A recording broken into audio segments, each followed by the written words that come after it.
ጤና ይስጥልኝ። ሰላምታችን በያላችሁበት ይድረስ እያልን በዕለቱ የተሰሙ ዋና ዋና ጉዳዮችን ወደ እናንተ ይዘን ቀርበናል። ቻናላችንን ላይክ፣ ሼር እና ሰብስክራይብ ታደርጉ ዘንድ እየጋበዝን የዕለቱን ዜናዎች አበይት ነጥቦችን በማስቀደም አሁን እንጀምራለን።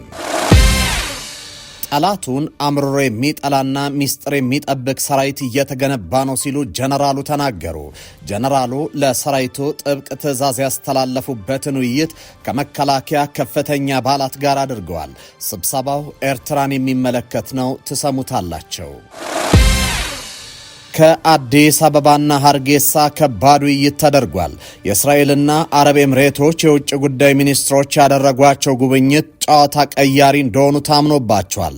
መከላከያ አሰብን ወደ ኢትዮጵያ የጠቀለለ ካርታ ይፋ ካደረገ በኋላ አረብ ኤምሬትስ በኢትዮጵያ የግዛት አንድነት አልደራደርም ስትል ከባድ መልእክት ወደ አስመራ ልካለች። ታዳምጡታላቸው። የቻይና የውጭ ጉዳይ ሚኒስትር በኢትዮጵያና ሶማሊያ ጉብኝት ሊያደርጉ ነው። የጉብኝቱ ዓላማ ምንድን የሚለውን እናስቃኛቸዋለን። በመጨረሻም ትራምፕ ከባዱን ውሳኔ ያስተላለፉ። አገራቸው ከትልልቅ ዓለም አቀፍ ተቋማት ያስወጡበትን አዋጅ ላይ ፊርማቸውን አኑረዋል። አሜሪካዊቷ ዲፕሎማት አዲስ የጀመሩት ፍቅር መነጋገሪያ ሆኗል። ዲፕሎማቷ ከአረብ ባለሀብት ጋር በጀመሩት ፍቅር ምክንያት የግዳጅ ረፍት ወጥተዋል። ትሰሙታላቸው። የተወደዳችሁ የቻናላችን ቤተሰቦች እነዚህንና ሌሎች መረጃዎችን ይዘናል። አሁን በዝርዝር ወደምንመለከታቸው መረጃዎች እናመራለን። አዲስ አበባና ሀርጌሳ ከባድ ውይይት ተደርጓል። የእስራኤልና አረብ ኤምሬቶች የውጭ ጉዳይ ሚኒስትሮች ያደረጓቸው ጉብኝት ጨዋታ ቀያሪ እንደሆኑ ታምኖባቸዋል። መከላከያ አሰብን ወደ ኢትዮጵያ የጠቀለለ ካርታ ይፋ ካደረገ በኋላ አረብ ኤምሬትስ በኢትዮጵያ የግዛት አንድነት አልደራደርም ስትል ከባድ መልእክት ወደ አስመራ ልካለች። የእስራኤል የውጭ ጉዳይ ሚኒስትር ጌዲዮን ሳር አዲስ አበባ አርፈው ወደ ሀርጌሳ መጓዛቸውን አልጄዝራ ዘግቧል። የሚኒስትሩ ጉዞ ቀጥታ ከእስራኤል ወደ ሶማሊያ ለመደረጉ ታዲያ ጥያቄን ጭሯል። ጌዲዮን ሳር ሀርጌሳን በረገጡበት ዕለት በአዲስ አበባ ሌላ ከባድ ምክክር ተደርጓል። ይኸውም በኢትዮጵያና በዩናይትድ አረብ ኤምሬትስ የውጭ ጉዳይ ሚኒስትሮች መካከል የተደረገ ነው።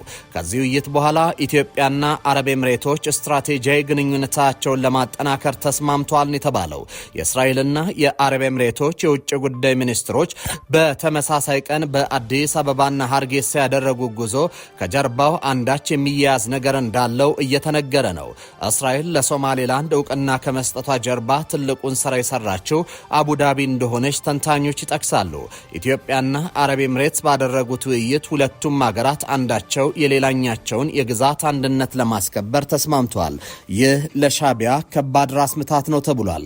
የሁለቱ ሀገራት የውጭ ጉዳይ ሚኒስትሮች በጋራ ባወጡት መግለጫ ቀጠናዊ መረጋጋትን አደጋ ላይ የሚጥሉ ተግዳሮቶችን ለመፍታት ያላቸውን ቁርጠኝነት ገልጿል።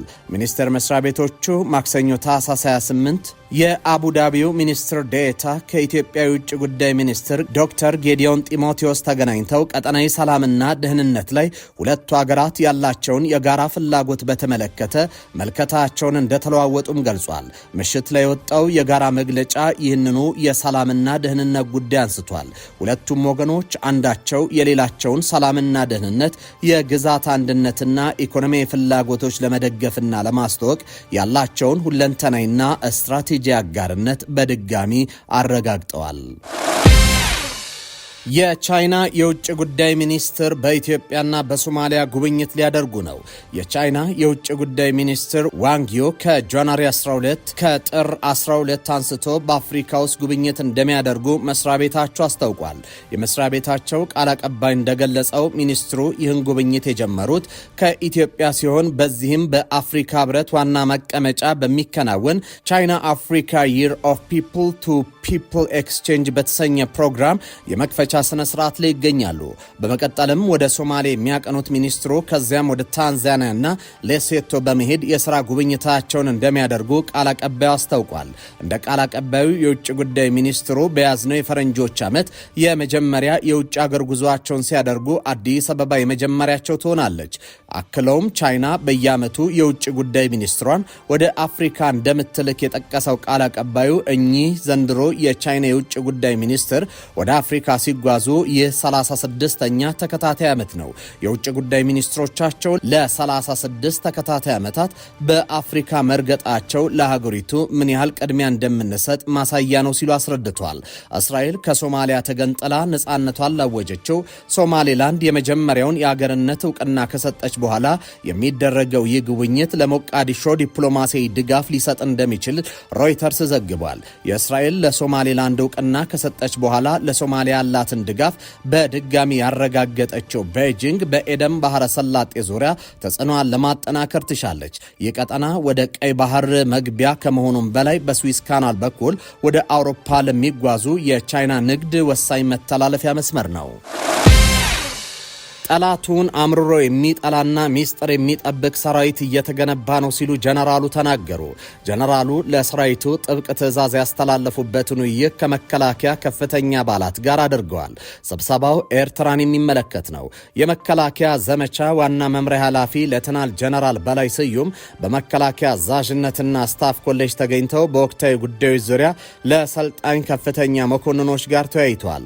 አሁን ያለንበት ወቅታዊ ሁኔታና ቀጣይ ሊያጋጥም ስለሚችል ሁኔታ እንዲሁም ዘመኑ የደረሰበትን የጦር እድገት አብነታዊ ማሳያዎችን በመጥቀስ ያስረዱት ጀነራል መኮንኑ ወታደራዊ መሪዎች የሚተማመኑበትን ሰራዊት መገንባትና ማብቃት፣ የኃይል የበላይነትንና የመረጃ ፍጥነትን ማረጋገጥ እንደሚገባ አሳስበዋል። የስበት ማዕከል ማጠንከር፣ ጥምር ጦርነት መምራት መቻል፣ ሀገሩን አብዝቶ የሚወድ ወታደር መገንባት፣ ጠላቱን ለይቶ የሚያውቅና አምርሮ የሚጠላ ኃይል መፍጠር፣ ሚስጥርን የሚጠብቅ ሰራዊት መገንባት ዘመኑ ይጠይቃልና እዚህ ላይ መስራት ለነገ የማይባል ጉዳይ ነው ብለዋል። አሁን የደረስንበት አምስተኛው የጦርነት ትውልድ የሚመጥን ሆኖ መዘጋጀት እንደሚገባ፣ አንድነቱን የጠበቀ ቆራጥ፣ ዓላማውን ጠንቅቆ የሚረዳ፣ ሀገሩን ከማንም በላይ የሚወድ፣ አርቆ የሚመለከት፣ ቀይ መስመሮችን አክብሮ የሚያስከብር አመራርና ሰራዊት የመገንባት ስራ መካሄዱ በተለይም ለዘመናዊ ሰራዊት ግንባታ ሂደት ትልቅ ድርሻ እንዳለው አብራርቷል። ሀገሩን የሚወድና ተልእኮውን ተገንዝቦና ተረድቶ በሚገባ የሚፈጸም ዘመናዊ ሰራዊት እየተገነባ መሆኑን ያመላከቱት ሌተናል ጀነራል በላይ ስዩም ከፍ ሲል የተብራሩ ዝርዝር እውነታዎችን በመተግበር ይበልጥ ማረጋገጥ እንደሚገባም አስገንዝበዋል። በመጨረሻም ትራምፕ ከባዱን ውሳኔ አስተላልፈዋል። አገራቸው ከትልቅ ዓለም አቀፍ ተቋማት ያስወጡበትን አዋጅ በፊርማቸው አኑረዋል። የአሜሪካው ፕሬዝደንት ዶናልድ ትራምፕ አስተዳደር አባካኝ፣ ውጤት አልባና ጎጂ ያላቸውን 36 ዓለም አቀፍ ድርጅቶችን በመለየት አሜሪካ ከነዚህ ተቋማት አባልነት መውጣቷን ማስታወቋን ተከትሎ በውጭ ጉዳይ መስሪያ ቤቱ ማብራሪያ ተሰጥቶበታል። የአሜሪካ የውጭ ጉዳይ ሚኒስትር ማርኮ ሩቢዮ ባወጡት የፕሬስ መግለጫ እንደገለጹት የውሳኔ የተላለፈው በፕሬዝደንት ትራምፕ የኤክስኪዩቲቭ ትዕዛዝ 1499 በተደረገ ግምገማ ነው። ሚኒስትሩ ሩቢዮ ድርጅቶቹ ከአሜሪካ ጥቅም ጋር እንደሚጋጩ ጠቅሰው ምክንያቶቻቸውንም ዘርዝረዋል። ተቋማቱ በብክነት የተሞሉ፣ ደካማ አመራር የሚተዳደሩና የአሜሪካ ጥቅም ይልቅ የራሳቸውን አጀንዳ የሚያራምዱ አካላት መፈንጫ ሆነዋል ሲሉም ከሷል። እነዚህ ድርጅቶች የአሜሪካን ሉዓላዊነት፣ ነጻነትና ብልጽግና የሚጋፉ ሆነው ተገኝተዋልም ተብሏል።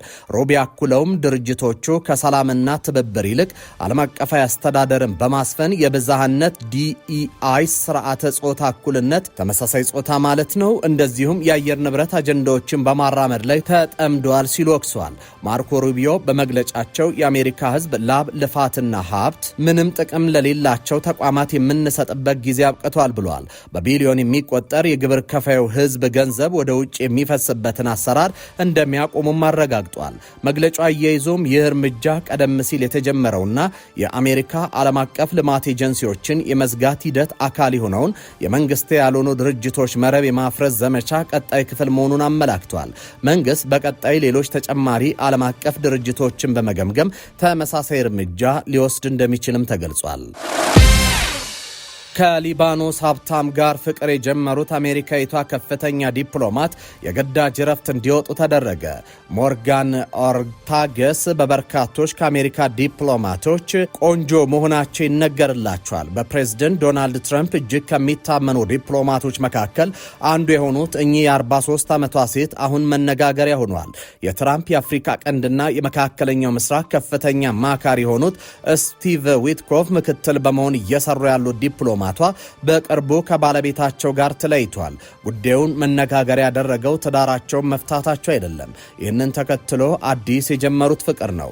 የ12 ዓመት ትዳራቸውን የፈቱት ዲፕሎማቷ ከሊባኖሳዊ ባለሀብትና የፊልም ፕሮዲውሰር ጋር የፍቅር ግንኙነት መጀመራቸው የተሰማ ሲሆን ጉዳዩን መነጋገር ያደረገው ደግሞ አዲሱ ፍቅረኛቸው ያበረከቱላቸው ስጦታ ነው። እንደ ዘገባዎች ከሆነ በታህሳስ 13 ቀን በኒውዮርክ ከሚገኘው ቲፋኒ መደብር $59,000 የተገዛ ውድ ጌጥ ተበርክቶላቸዋል። ይህም ቅንጡ ሰዓትና የዳይመንድ ዳብልን የሚያካትት ነው። ምንም እንኳ አዲሱ ፍቅረኛቸው ይህን ስጦታ ያበረከቱላቸው የገና በዓልን በማስታከክ ቢሆንም ጉዳዩ ግን ሌላ መዘዝ ይዞ መጥቷል። የዲፕሎማቷና የሊባኖሳዊ የፍቅር ግንኙነት አሁን ካለው ወቅታዊ ሁኔታ ጋር የሚጣጣም ሆኖ አልተገኘም። በተለይም ሊባኖስ ባለሀብት ከሂዝቦላ ጋር በተገናኘ ጥርጣሬ ውስጥ የወደቀና በእስራኤል ምርመራ እየተደረገበት ያለ ከመሆኑ አኳያ ዲፕሎማቷ በግዳጅ ረፍት እንዲወጡ መደረጉን ዴይሊ ሜል ዘግቧል። በጉዳዩ ላይ ዲፕሎማቷም ሆኑ አዲሱ ፍቅረኛቸው መልስ ለመስጠት ፈቃደኛ እንዳልሆኑ ዘገባው አመላክቷል።